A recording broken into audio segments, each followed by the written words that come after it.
साईनाथ देवताभ्यो नमः। पाद्यपूजनार्थे सकलोपचारार्थे गन्धाक्षरपुष्पैः सम्पूज्य अथ नैवेद्यं निवेदयामि। ॐ प्राणाय स्वाहा, ॐ अपानाय स्वाहा, ॐ व्यानाय स्वाहा, ॐ उदानाय स्वाहा, ॐ समानाय स्वाहा, ॐ ब्रह्मणे मध्ये पानीयं समर्पयामि।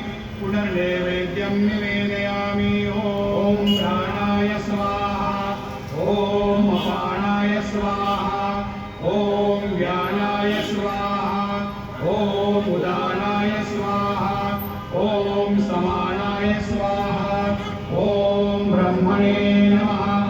सद्गुरु साईनाथ देवताभ्यो नमः। नैवेद्यं समर्पयामि। हस्तप्रक्षालनं समर्पयामि, मुखप्रक्षालनं समर्पयामि।